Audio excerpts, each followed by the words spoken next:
Gracias, Juan José. Buenas noches. Bienvenido al segmento de entrevistas de a las 8:45 para este día miércoles, esta noche de miércoles 13 de marzo.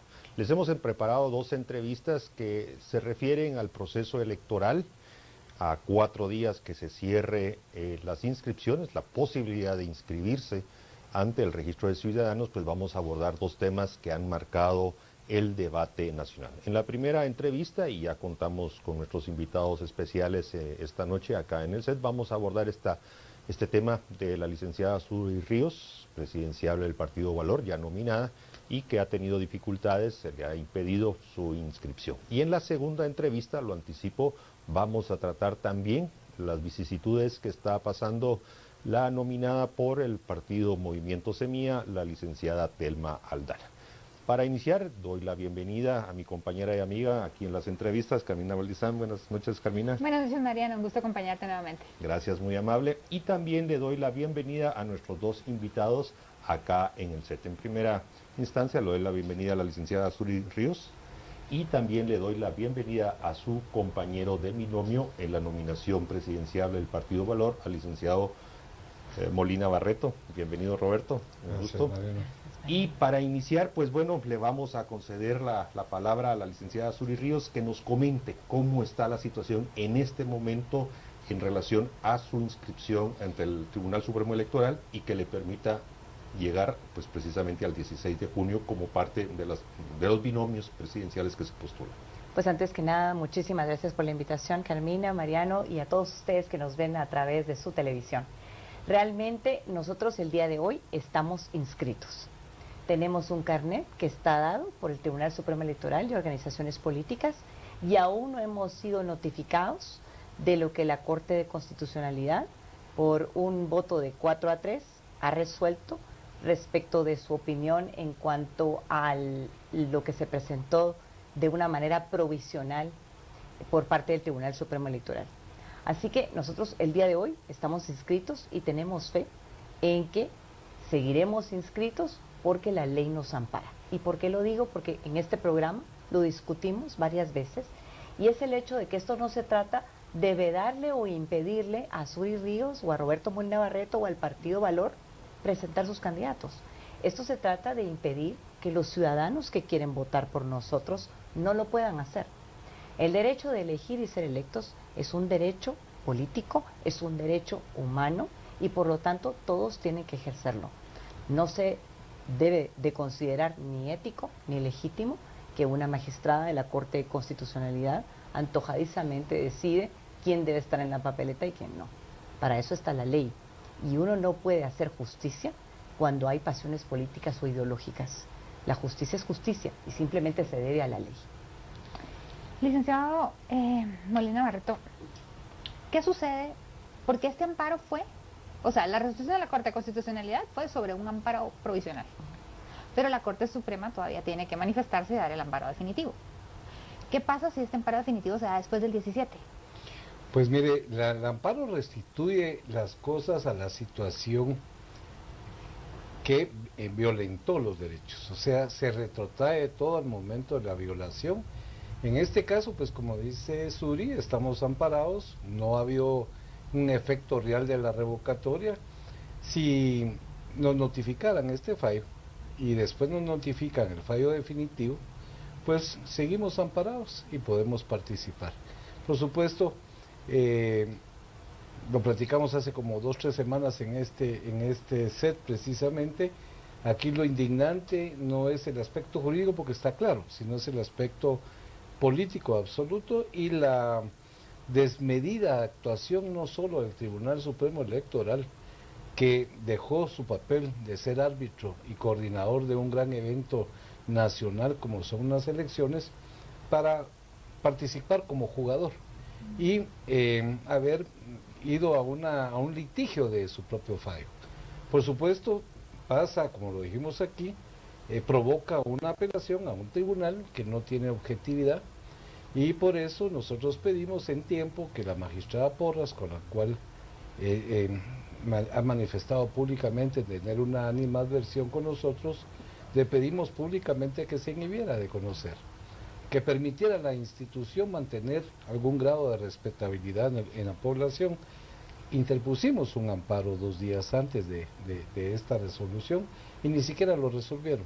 Entonces el asunto aquí no es jurídico porque ya está claramente establecido que la Constitución, las convenciones en materia de derechos humanos nos amparan, sino es simplemente la decisión de 1 o 2 personas en cada uno de los tribunales de coordinar el que se nos pueda eliminar del proceso, incluso para favorecer una candidatura específica. Licenciado Molina Barreto, previo a retornar con la licenciada Suri Ríos, un par de aclaraciones. Ella aseveró con mucha contundencia que ustedes están inscritos. ¿Nos puede reafirmar por qué ustedes consideran que están inscritos en este momento? Sería lo primero. Porque nos escribieron, Mariano. Estamos con el carnet. Pero y no nos han notificado ninguna revocatoria. Esa era la segunda consulta. Sí. O sea, mientras ustedes tengan el carnet, ustedes se consideran inscritos. ¿Eso es correcto? Es correcto y en los libros del registro así consta. Así consta. El tema de la notificación. Usted fue por muchos años magistrado de la Corte de Constitucionalidad. ¿Nos puede explicar qué tiempo, qué plazo hay para que sean notificados? Mire, lo que anunciaron en la Corte es que al estar los votos razonados nos van a notificar. ¿En qué momento? No sé. Pero cuando nos notifiquen nos darán la oportunidad de conocer el fallo y poder poner nosotros cualquier recurso que todavía esté a nuestro alcance. ¿Esa notificación la esperan ustedes previo al 17 o posterior al 17 de marzo? ¿Y pues qué efecto jurídico tendría? Desde ayer la deberíamos haber esperado. Pero ellos tienen que tomar su tiempo para preparar la resolución, firmarla, firmar los votos y notificarlo. Independientemente de esa actuación que es propia de la Corte de Constitucionalidad, regresamos al proceso principal, que es el amparo que se tramita en la Corte de Constitucionalidad, y ahí ya está. En la Corte Suprema. En la Corte Suprema de Justicia, y ya está en estado de resolver. O sea, en este momento ya podrían dictar la sentencia en la cual, como lo hicieron hace 4 años, y lo dice la jurisprudencia, lo dice la convencionalidad, el derecho comparado, incluso, pues nos deberán amparar y continuar nosotros con este proceso de participación. Licenciada Suri Ríos, ¿considera usted que la Corte de Constitucionalidad se va a atrever, una vez la Corte Suprema de Justicia dé el fallo definitivo, a volver a generar un amparo en contra de esta resolución de la Corte Suprema de Justicia? Pues no debería, si no se presenta ninguna apelación. No debería, porque no es lo mismo responder ante un cuestionamiento del Tribunal Supremo Electoral, que es una cuestión temporal, que responder a una sentencia. Sobre todo porque la Corte Suprema de Justicia ha sido contundente. Realmente la resolución tiene una explicación jurídica, una explicación en materia de derechos humanos completísima. Usted sabe que la resolución fue unánime de la Corte Suprema de Justicia. Entonces realmente, igual que la magistrada Mijangos, hicieron un razonamiento en temas jurídicos, comparados y de derechos humanos, que de verdad no solamente demuestran la legalidad, sino la legitimidad de nuestra candidatura. Y por otro lado, el ejercicio libre de los ciudadanos que quieren votar por nosotros, sean pocos o sean muchos, que yo creo que son muchos y por eso es tanta la preocupación de nuestros opositores y de la magistrada de la Corte de Constitucionalidad, que obviamente tiene sus simpatías políticas. Hay un debate, pues yo no diría público, pero por lo menos sí dentro de las personas que le siguen, estos temas, que están deseosas de que usted participe, pero también aquellas que se oponen férreamente a que usted participe. Y uno de los temas es, ¿qué va a pasar el domingo 17 a medianoche? Si la inscripción de ustedes no está en firme y están todos estos elementos jurídicos, amparos, sentencias pendientes. ¿Qué pasa el 18? ¿Podrán ustedes salir a hacer campaña electoral o no? Bueno, nosotros estamos listos. Hemos considerado no solamente el tema jurídico, sino hemos considerado el tema político, y no de ahora, sino que desde hace mucho tiempo. Además, nosotros somos ciudadanos que tenemos un libre ejercicio de derechos, de opinión, de manifestación, de realmente compartir nuestra manera de sentir y de pensar. Yo tengo la plena seguridad que va a ser una fiesta cívica y que vamos a tener una participación como la que tiene que tener cualquier república. Y esta es una república con principios democráticos, con principios de tolerancia, de respeto. Y eso es lo que tenemos que hacer. Este es un evento electoral, para eso están las urnas. Si no están de acuerdo con nuestra manera de pensar, con nuestros valores, con nuestra defensa al derecho a la vida, con nuestra lucha a favor de la pena de muerte. Entonces, díganoslo, pero en las urnas, porque evitando la participación no es a nosotros, sino es a las personas que nos apoyan. Esperaríamos entonces de que el lunes 18 veamos al Partido Valor y al binomio presidencial de Valor haciendo campaña electoral. Así es, nosotros vamos con todo, vamos con mucha fuerza, estamos convencidos de lo que estamos haciendo, tenemos mucho entusiasmo. Las personas en los municipios, en los departamentos nos han manifestado su apoyo, su solidaridad, sus mensajes, y hasta miembros de la oposición política. Si usted mira los tweets o en Facebook, dicen, bueno, aquí lo legítimo es que vayan a las urnas. Son pocos los que buscan ardides o escondidas, hacen componendas porque les molesta nuestra presencia. Hablando de estas personas que se manifiestan en contra, yo escuché esta mañana a una persona que decía que el cuerpo de la ley, de la Constitución era claro y que usted tenía la prohibición. Sin embargo, me llamó la atención que esta persona en la tarde estaba celebrando que la Corte Interamericana de Derechos Humanos estaba contra la ley de amnistía. Sin embargo, la Corte Interamericana de Derechos Humanos se ha manifestado a favor de la candidatura de ustedes. Entonces, ¿qué opinan de estos contrasentidos que en un caso apoyan una ley y en el otro la celebran? Bueno, en primer lugar habrá que ver el perfil de esta persona si en realidad existe y no es parte de un net center, ¿no? En segundo lugar, hay simpatías políticas de uno u otro lado, pero a veces hay desconocimiento de lo que dice la ley o desconocimiento de la profundidad de los temas. Por eso es que para mí es un honor que Roberto Molina Barreto me acompañe, porque es un hombre, es un caballero de la ley, que conoce, que tiene la experiencia, ha sido presidente de la Corte de Constitucionalidad, de la Corte Suprema de Justicia del CEDECON, y él más que nada sabe que nuestra candidatura es viable. En cuanto al otro tema, obviamente hay una cantidad de sentimientos encontrados, pero es un tema que merece discutirse, que merece debatirse, y en todo caso nuestro país necesita paz, necesitemos un entendimiento, y yo creo que hoy es el momento en que tenemos que sentarnos a conversar. Muy bien decía el poeta, la tierra está llenándose de muerte, conversemos, hablemos, sentémonos a trabajar. Licenciado Molina Barreto, retomando el análisis jurídico, estamos claros que está pendiente una sentencia de la Corte Suprema de Justicia, estamos claros que está pendiente que ustedes sean notificados, en fin, todos esos aspectos. Pero regreso a estos 4 días que quedan, ese famoso 17, que para unos es, bueno, es un parteaguas. ¿Cuáles son los escenarios jurídicos? En primer lugar, si no son notificados de aquí al domingo. Por parte de la Corte de Constitución ha pasado, a veces se tardan bastante los votos razonados, no sabemos quiénes fueron los 4 que votaron a favor y los 3 que votaron en contra, no sé si es los 4 en contra y los 3 a favor, eso habrá que ayudarnos. ¿Qué pasa? ¿Qué pasa si la sentencia de la Corte Suprema de Justicia tarda más de lo que ustedes tienen previsto? Sabemos que ellos se reúnen por lo general los días miércoles, tendríamos que esperar hasta el miércoles 20 de la próxima semana, o si no el miércoles de 28, en fin, ¿cómo nos puede explicar de la situación jurídica de ustedes? Toda resolución judicial tiene que causar un efecto propio. Media vez no haya una resolución que obligue a registro de ciudadanos a anular nuestra inscripción, obviamente estamos inscritos y podemos hacer campaña. Sea por la que llegue a notificar y a ejecutar el amparo provisional, o sea porque venga en camino la sentencia de la Corte Suprema de Justicia que mantiene la protección. En este caso, Mariano, es una de las cosas que indignan como constitucionalista. La ley de amparo señala casos expresos en los cuales los amparos son de obligado otorgamiento y mantenimiento. Lo dice el artículo 28 y prácticamente es que debe otorgarse y mantenerse el amparo mientras se dicta la sentencia en aquellos casos en que se hace grave daño y sea muy difícil repararlo o retrotraer las cosas a su estado original. Precisamente estamos en un proceso electoral, inexorable plazos corren y por eso era que estábamos con el amparo. Entonces ese mismo argumento viene la Corte de Constitucionalidad y lo usa en contra, dice mire, aquí no hay nada que nos convenza que sea aconsejable mantener el amparo provisional. Y eso me llama la atención porque quiere decir que para ellos el proceso electoral no vale nada.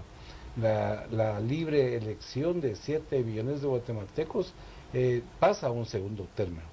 Entonces, no han ejecutado el amparo, esperemos que lo notifiquen, obviamente tiene que cobrar firmeza, y en eso pues esperamos que en derecho la Corte resuelva como debe resolver y nosotros poder participar. Hay un elemento muy interesante en el actuar del Tribunal Supremo Electoral, que es quien ha apelado a la Corte Suprema de Justicia en nuestro caso.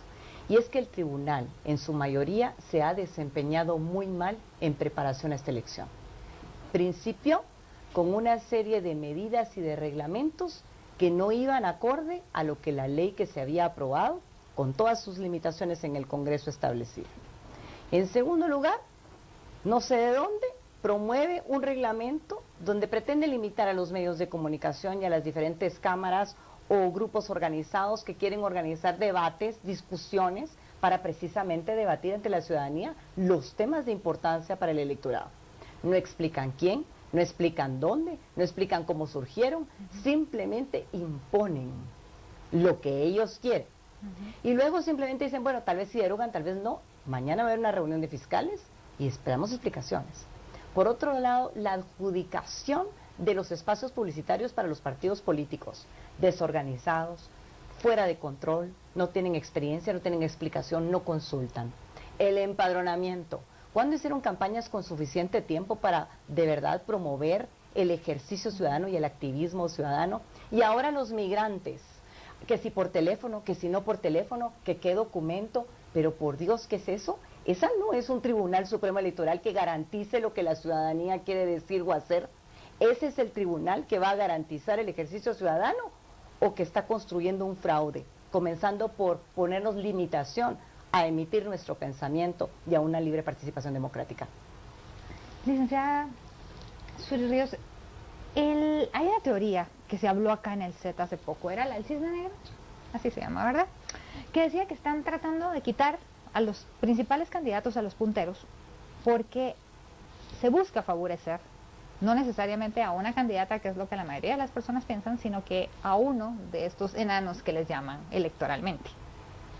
¿Tiene alguna opinión al respecto? Porque imagínense, ya está el caso de la señora Telma Aldana, la señora Sandra Torres ha tenido un proceso que hay muchos rumores adelante, detrás, y de todas maneras ella tiene un antivoto muy fuerte que se vio en las elecciones pasadas. Está el caso del señor Edwin Escobar. No se ve claro todavía, inclusive nos han dicho que hasta mediados de mayo no vamos a saber exactamente quiénes van a correr. Bueno, nosotros hemos recibido informaciones de algunos miembros que nos cuentan que algunas personas de algunos partidos se reúnen y que no están interesados precisamente en las candidaturas punteras. Muchos fraguan, muchos construyen, muchos censuran, pero realmente la realidad y lo que tiene que ser, por eso es que es tan importante el papel del Tribunal Supremo Electoral, es garantizar el ejercicio ciudadano. Aquí cualquier persona puede simpatizar o no con Roberto y conmigo, o con cualquier partido político o con cualquier binomio propuesto, pero el derecho que tiene el guatemalteco, la guatemalteca, de decidir democráticamente qué es lo que quiere, es un derecho sagrado. Ante Dios tenemos una constitución que tenemos que respetar y obedecer, y el tribunal no es superior a la ley, nadie es superior a la ley. Por lo tanto, yo espero que eso no sea así, licenciada, sino que al contrario, que tengamos las garantías, y de eso tenemos que velar todos los ciudadanos. Qué bueno que vean redes sociales, para que todos podamos expresar, fotografiar, ver, contar, construir, decir, denunciar, porque eso va a ser parte de mantener este proceso legal y legítimo.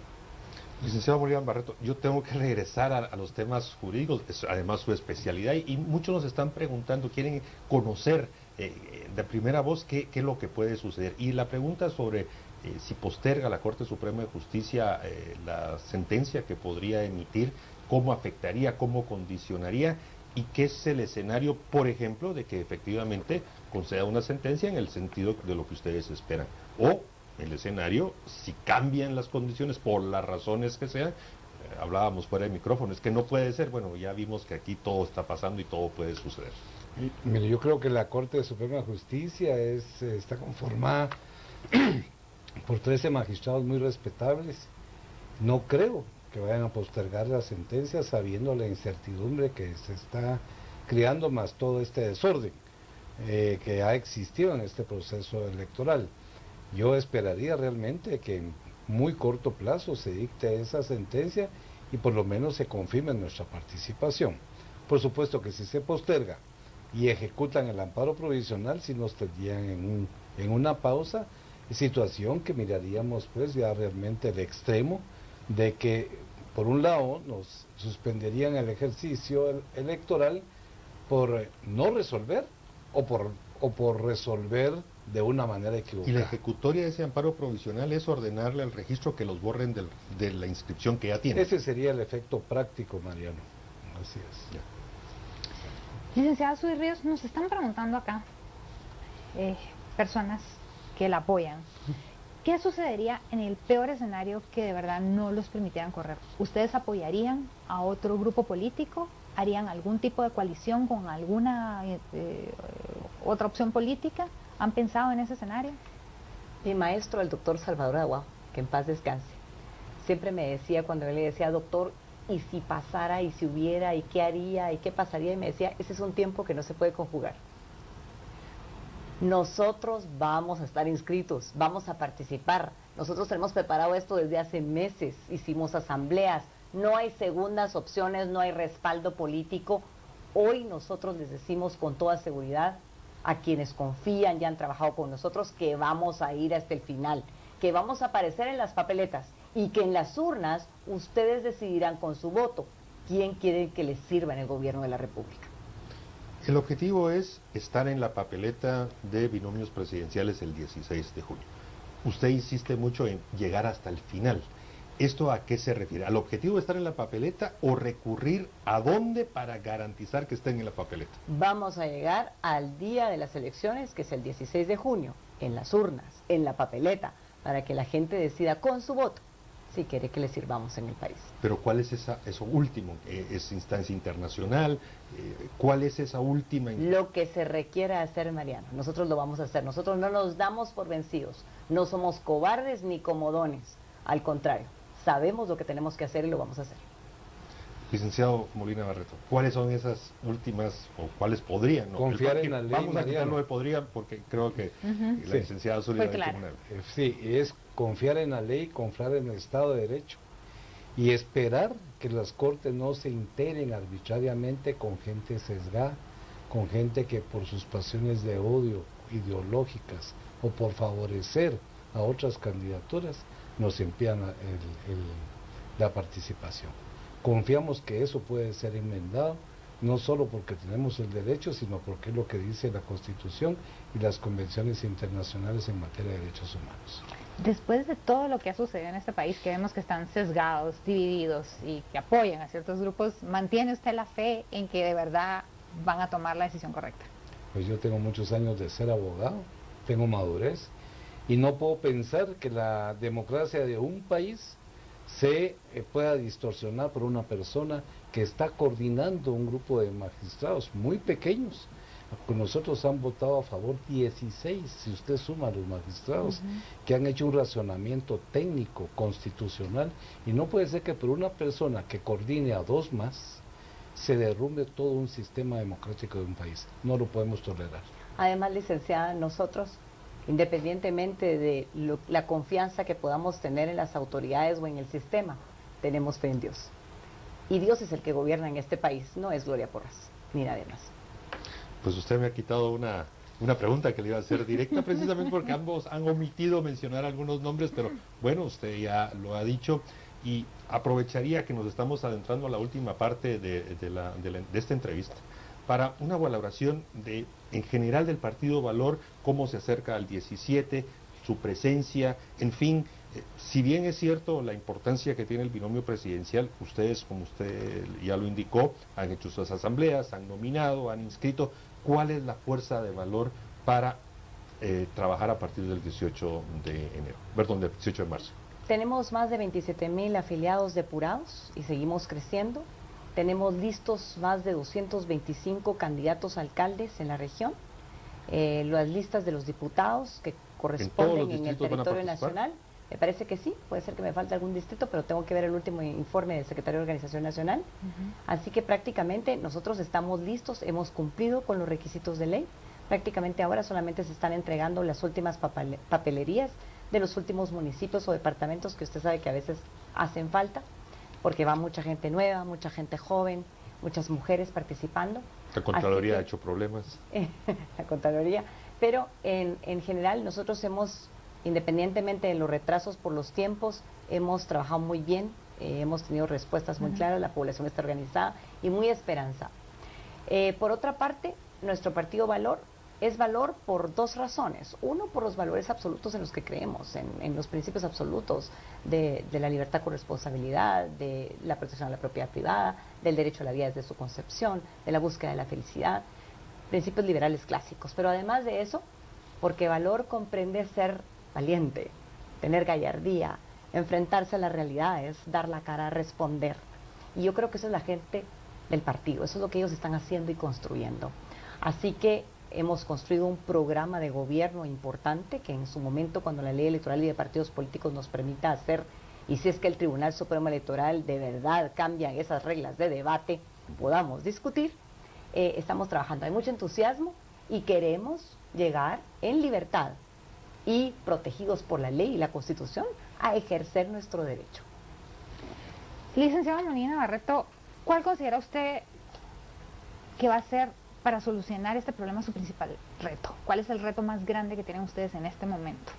Que no integren las cortes las personas que no tienen objetividad, que no son independientes, que son parciales y en consecuencia que dejen a sus compañeros a resolver conforme a derecho. Ese es el gran reto. Media vez las cortes están integradas con gente que tiene un sesgo ideológico, un sesgo personal de odio y de rencor hacia uno de los candidatos, no puede haber objetividad. Así es que el mayor reto es apelar a la conciencia, tal vez no de la persona, porque es muy difícil, ya lo pudo haber hecho, pero sí de sus compañeros que no le permitan estar manchando más la institucionalidad de este país. Bueno, le agradecemos a ambos que nos hayan acompañado esta noche y nos hayan concedido esta entrevista. A ustedes los invitamos para que después del corte continúen con nosotros porque tendremos otra entrevista que se relaciona con otra de las candidaturas conflictivas que están en este momento y vamos a tratar pues el tema de Telma Aldar. Así que los esperamos después del corte comercial.